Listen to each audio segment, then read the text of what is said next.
Morning class. बेटा हम पढ़ रहे हैं कृतिका से चैप्टर 1 इस जल प्रलय में। फणीश्वरनाथ रेणु का लिखा हुआ है और मैंने फणीश्वरनाथ रेणु का जीवन परिचय भी आपको होमवर्क में भेजा है, ये आपके पास होना चाहिए। और इसका पेज नंबर 1 और 2 हमने कंप्लीट कर लिया था। हमने देखा था कि लेखक गांव में रहने वाले हैं, ऐसे गांव में रहने वाले हैं जहाँ पे नदी वदी नहीं है, तो उनको बाढ़ का अनुभव नहीं था लेखक को। और उनके गांव में बहुत सारे आसपास के गांव के लोग जहाँ पे नदियाँ होती हैं, बाढ़ आ जाती है, तो ऐसे गांव के लोग जब बाढ़ की स्थिति आ जाती तो अपने जानवर और खुद को बचाने के लिए जानवरों को लेकर और इनके गांव में आके परती ज़मीन मतलब ऐसी ज़मीन जहाँ पे खेती वेती नहीं होती है, खेती का यूज़ नहीं होता, वहाँ पे आके रहते थे वो लोग। तो ये उन्होंने देखा है। पर लेखक आरएसएस में भी थे और स्काउट गाइड में भी थे और अपने एक जो संगठन होता है उसके नेता भी थे। तो उनको ये सब अनुभव था, सेवा करने का, काम करने का, लोगों के बीच में उनकी प्रॉब्लम सॉल्व करने का अनुभव तो लेखक को था। लेकिन फिर जब लेखक पटना चले गए तो पटना में एक बार बाढ़ आती है, तब लेखक वहाँ पे शहर की बाढ़ का 1967 में बाढ़ आती है, पटना शहर में घुस जाती है और ये शहर में रहते हैं, उसी शहर में। तो इनको वहाँ का अनुभव लेखक को आया है। तो यहाँ पे हमने पढ़ लिया था कि जब सब सामान वगैरह लेखक ने जो ज़रूरत का सामान होगा, खाने की व्यवस्था, कुछ दवाइयों की, पीने के पानी की व्यवस्था करके घर में रख ली थी। और बाढ़ का ये इंतज़ार कर रहे थे कि बारिश कहाँ कहाँ कैसे कैसे होती है और बाढ़ का पानी शहर के किस किस जगह में घुस जाता है। तो उनको कुछ कुछ जगह का मालूम पड़ता है कि भाई इस नगर में पानी घुस गया, उस जगह में पानी घुस गया, राजेंद्र नगर में पानी घुस गया। तो ये सब पता करते करते वो राजभवन, मुख्यमंत्री भवन सब पानी में भर गया है। तो उनकी इच्छा होती है देखने की, क्योंकि लोग बहुत जाते हैं देखने के लिए, तो उनकी भी इच्छा होती है। तो वो अपने एक मित्र के साथ रिक्शा में बैठ के और कॉफ़ी हाउस जाने के लिए निकलते। तो कॉफ़ी हाउस में भी पानी चला गया है, इसलिए कॉफ़ी हाउस बंद है, ये हमने पढ़ लिया था। उसके बाद अब हम पढ़ेंगे कि उन्होंने देखा कि उनका स्टूडियो भी पानी चला गया था, घुस गया था, पानी उनकी सीढ़ी तक आ गया था स्टूडियो की। बहुत लोग मिले उनको रास्ते में जो बाढ़ का पता लगाने जा रहे हैं, देखने जा रहे हैं कितना पानी आ गया, कैसे पानी आ गया, ये सब वो लोग देख रहे हैं, आपस में बात कर रहे हैं। पर लोग डरे हुए नहीं हैं, लोगों के लिए अलग अनुभव है और लोग बार बार देखने जा रहे हैं कि कितना पानी किस पुल पर आ गया है, किस जगह में कहाँ से घुसा, कैसे घुसा। तो लेखक भी अपने रिक्शे में देख रहे हैं, घूम रहे हैं। तो लेखक को एक जगह से बहुत पानी ऐसे फोर्सली आता हुआ दिखा। तो सॉरी, लेखक समझ गए कि यहाँ पे या तो कुछ खुला हुआ जगह है और जहाँ से पानी बहुत उबाल से आ रहा है। तो इसलिए अपने रिक्शे वाले को उन्होंने मना कर दिया कि अब हम यहाँ से नहीं जाएंगे और रिक्शे को आप मोड़ लो। और अपने मित्र के साथ वो बात करते करते चलने लगे।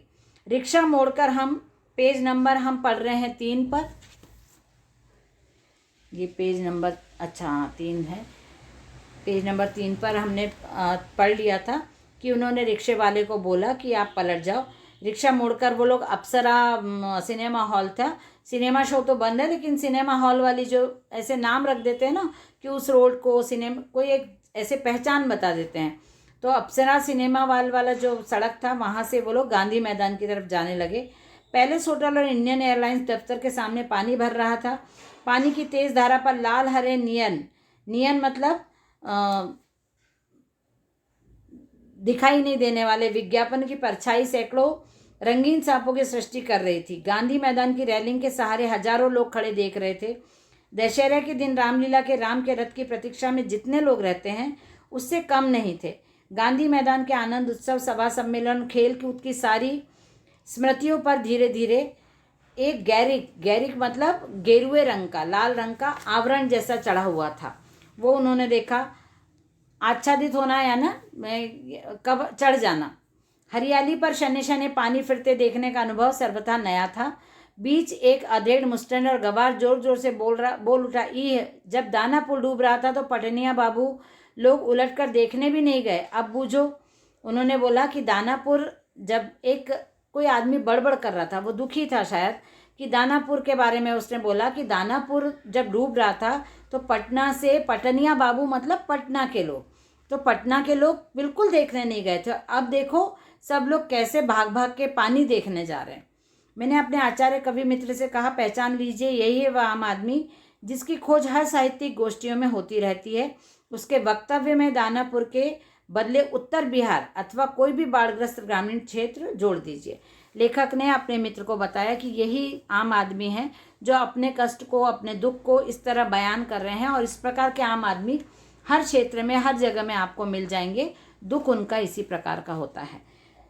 जिनको हम साहित्यिक गोष्ठी में आम आदमी का दुख ऐसा वैसा साहित्य में लिखते हैं, रचनाओं में लिख के बताते हैं, साहित्य सभा होती है तो बोलते हैं, तो वो इसी प्रकार के आम आदमी होते हैं जो अपने दुख को प्रकट करते हैं। शाम के 7:30 बज चुके हैं और आकाशवाणी के पटना केंद्र से स्थानीय समाचार प्रकाशित हो रहे हैं। पान की दुकानों के सामने खड़े लोग चुपचाप उत्कर्ण होकर सुन रहे थे। पानी हमारे स्टूडियो की सीढ़ी तक पहुंच चुका है और किसी भी क्षण स्टूडियो में प्रवेश कर सकता है। समाचार दिल दहलाने वाला था। कलेजा धड़क रहा था। मित्र के चेहरे पर भी आतंकी रेखाएं उभरी। अब थोड़ा थोड़ा डर लगने लगा था लेखक को, किंतु हम तुरंत ही सहज भी हो गए थे, यानी चेहरे पर चेष्टा करके सहजता ले आए थे, क्योंकि हमारे चारों ओर कहीं कोई परेशानी नहीं थी। पानी देखकर लौटते हुए लोग आम आदमी आम दिनों की तरह हंस बोल रहे थे, बल्कि आज तनिक अधिक ही उत्साहित थे। हाँ, दुकानों में थोड़ी हड़बड़ी थी। लोग, क्योंकि दुकानों में इसलिए हड़बड़ी थी कि लोगों का दुकान में सामान जो नीचे रखा रहता है वो लोग ऊपर रखना चाह रहे थे ताकि पानी से सामान खराब नहीं हो जाए। तो दुकान वाले थोड़ा काम कर रहे थे, बाकी लोग आराम से, क्योंकि उन्होंने अपने घर में व्यवस्था कर ली थी, पानी उनके घरों तक नहीं जा रहा था, फिर भी वो किसी भी आपातकालीन स्थिति के लिए तैयार थे, इसलिए वो इस टाइप के माहौल का आनंद ले रहे थे।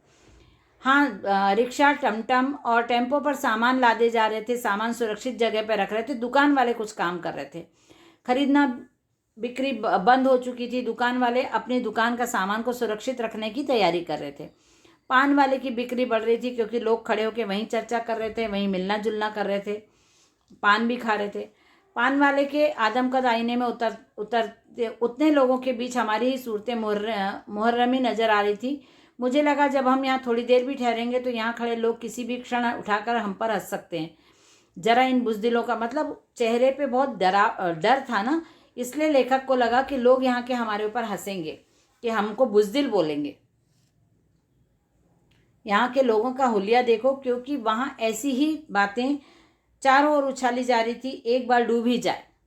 लोग इतने निडर थे कि वो बोल रहे थे, चलो कोई बात नहीं, पानी घुस ही जाए, देखा जाएगा, देखेंगे कितना पानी आ रहा है।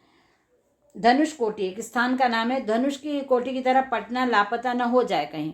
इतना हंस रहे थे लोग, इतना एंजॉय कर रहे थे इन सब बातों को। सब पाप धुल जाएगा, चलो आ जाने दो, पानी भर जाने दो, ये सब लोग बातें कर रहे थे वहाँ पे। राजेंद्र नगर चौराहे पर मैगजीन कॉर्नर की आखिरी सीढ़ियों पर पत्र पत्रिकाएं पूर्ववत बिछी हुई थी। सोचा एक सप्ताह की खुराक एक ही साथ ले लूं। अब लेखक को लग रहा था ये जो सड़क पे किताबें मिलती हैं, मैगजीन मिलती है साप्ताहिक, तो उन्होंने सोचा एक सप्ताह की मैं एक साथ ले लूं। लेखक थे, पढ़ने का शौक था, तो उनको लगा एक साथ मैं ले ही लूं। वहाँ बहुत सारी तरह की किताबें थी। योग की किताबें थी, चित्र के साथ योग सिखाने वाली किताबें थी। एक दुकान का नौजवान मालिक कृष्णा पता नहीं क्यों मुस्कुराने लगा मुझे देखकर। किताबों को छोड़कर हिंदी, बांग्ला और अंग्रेजी सिने पत्रिकाएं लेकर लौटा। मित्र से विदा होते हुए कहा, पता नहीं कल हम कितने पानी में रहें। बहरहाल जो कम पानी में रहेगा वह ज़्यादा पानी में फंसे मित्र की सुधि लेगा। दोनों मित्रों ने, लेखक ने और उनके मित्र ने आपस में डिसाइड किया कि पता नहीं हमारे यहाँ हम लोग दोनों में से कल कितने पानी में, ज़्यादा पानी में कौन रहेगा। तो जो ज़्यादा पानी में रहेगा और जो कम पानी में रहेगा वो मित्र ज़्यादा पानी में रहने वाले अपने मित्र के हालचाल पूछेगा। ऐसा दोनों ने डिसाइड करके दोनों अपने अपने अलग हो गए। वो मित्र चले गए और फ्लैट में पहुंचने के बाद कवि लेखक ने जनसंपर्क की गाड़ी पहुंची। जनसंपर्क मतलब नगर निगम जगह जगह गाड़ियां पहुंचाता है देखने के लिए, उनके अधिकारी भी जाते हैं। ये उनका काम होता है कि कुछ लोग किन लोगों को ज़्यादा प्रॉब्लम है बारिश से, किसी के घर में पानी तो नहीं घुस गया, किसी को कोई ज़रूरत तो नहीं है, कुछ दूसरी प्रॉब्लम तो नहीं हो रही, ये सब देखने के लिए जनसंपर्क अधिकारी आते हैं। वो लाउड स्पीकर से घोषणा भी करते हैं कि भाई आप बाहर मत निकलिए, सुरक्षित रहिए, ये सब काम होता है। तो उन्होंने बताया कि हमारे गोलंबर के पास भी कोई भी आवाज़ चारों बड़े ब्लॉकों की इमारतों से टकराकर मंडराती हुई 4 बार प्रतिध्वनित, उनको अनाउंसमेंट सुनाई दे रही है। सिनेमा तो लॉटरी की प्रचार गाड़ी यहाँ पहुँचती है, भाइयों पुकार कर एक क्षण के लिए चुप हो जाती है, पर ये जो है वो सबके लिए एक अनाउंसमेंट हो रहा है, इसलिए बार बार वो लोग रिपीट कर रहे हैं अपना अनाउंसमेंट। एक अलमस्त जवान रिक्शा चालक है जो अक्सर रात के सन्नाटे में सवारी पहुंचाकर लौटते समय इस गोलंबर के पास आलाप उठता है, सुन मेरे बंधु रे सुन मेरे मितवा। वो गाना गाता है, किसी उसके बारे में बता रहे हैं, ड्राइवर के और ऑटो रिक्शा वाले के बारे में। तो जो जनसंपर्क गाड़ी है वो ऐलान किए जाने लगा, भाइयों ऐसी संभावना है कि बाढ़ का पानी रात्रि के करीब 12 बजे तक लोहानीपुर, पहले से अनुमान हो जाता है ना, क्योंकि जैसे जैसे नदियों में पानी बढ़ता है वैसे वैसे जो बांध के गेट हैं वो भी खोल दिए जाते हैं ताकि बांध टूट ना जाए। तो इसलिए अनुमान लगाया जा रहा है कि 12 बजे के करीब रात में कंकड़बाग राजेंद्र नगर में घुस सकता है, अतः आप लोग सावधान रहें। पहले से उन्होंने चेतावनी दे दी। मैंने गृह स्वामिनी से पूछा गैस का क्या हाल है, मतलब लेखक ने अपनी वाइफ से पूछा कि गैस वैस है। उनकी वाइफ ने बोला बस उसी का डर है, ख़त्म होने वाली है। असल में सिलेंडर में मीटर उटर की तरह कोई चीज़ नहीं होती ना, तो पता नहीं रहता कि कब ख़त्म हो जाए, कितना चलेगी, लेकिन अंदाजे 1-2 दिन का है, 1-2 दिन चलेगी। कोयला है, स्टोव है, मगर किरासिन लिखा है, किरासन मतलब कैरोसिन, घासलेट, वो एक ही बोतल है। फिलहाल बहुत है, बाढ़ का भी यही हाल है, मीटर उटर की तरह कोई चीज़ नहीं होने से पता नहीं चलता कि कब आ धमके। ये लेखक ने अपनी वाइफ को बोला कि कैरोसिन थोड़ा सा भी है तो चल जाएगा, लेकिन बाढ़ का भी हम कुछ नहीं बता सकते, उसमें भी कोई मीटर नहीं होता। तो कितना पानी कितना बढ़ जाएगा, कैसे आएगा, स्पीड से आएगा, कम आएगा, बढ़ेगा घटेगा, हम कुछ बता नहीं सकते। आगे का पाठ हम अगली क्लास में कंटिन्यू करेंगे। ओके, चलिए बाय एवरीवन।